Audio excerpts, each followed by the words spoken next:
Having ADHD is really just being a diet crackhead. You're like a crackhead, but mentally. You know, you might not be smoking crack, but you might as well be. You know, because you get these illusions of grandeur. Oh, I'm gonna be a mechanic. And then you become a mechanic for 3 months and you know everything there is to know about oil and about 5W30 oil. Hey, make sure you put 5W30, don't put 5W20.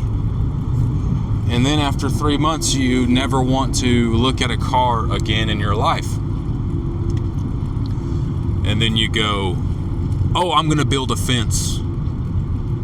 And then for 2 weeks, you learn about fence building and everything there is to know about it. And you may build said fence, and then you quit halfway through.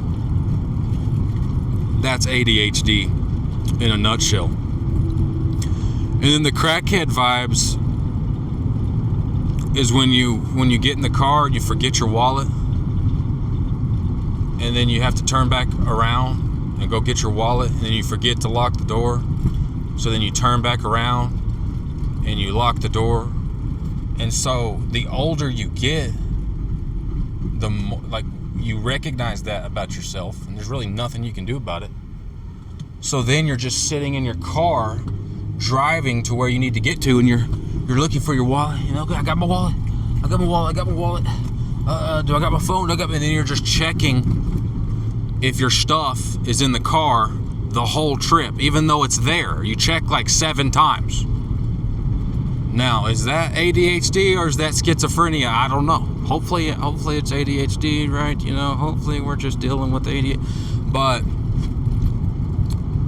really, I think ADHD is definitely a spectrum. You know, you could be sitting at the house all day, not doing anything, have no motivation, or you could be the smartest person ever. Like, you never know what you're gonna get. Clearly, I'm just a crackhead, so I got the crackhead part of it, but I think there's a lot of diet crackheads out there, you know, just getting by on deadlines.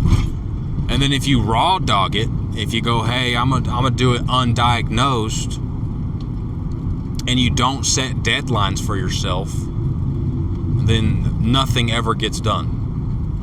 You literally have to say, hey, someone's coming to the house today, someone's gonna be there in an hour, and you have to trick your mind to think someone's coming over, and then you'll clean the entire house, which should take 2 hours. You could do it in an hour. That's ADHD. But you have to set a deadline, and if you don't set a deadline, you're in no man's land. So the resilience part of it is kind of cool, but it gets very tiring being a sober crackhead, or whatever you want to call it. And especially if you're not like on any of the medications, if you're trying to do it unmedicated, like really all you got is like caffeine pretty much. And so you pour that coffee in the morning, and then you level up, and then you feel kind of normal. After about the 3rd cup is when you feel kind of normal. It doesn't give you energy, but it gives you a little bit of that dopamine that you're lacking with the whole ADHD. So I don't know if y'all are feeling like crackheads, if you're just forgetting everything like me, but let me know, how do y'all cope with that? How do you cope with all that? What are some tips and tricks that I can use, you know? Because I've studied it a little bit, but it gets exhausting looking at, oh, well, okay, yeah, I definitely have it. Wait, hold on, what? You're like a bird, you know, you're always distracted. So, y'all let me know what y'all do to soothe being a diet crackhead.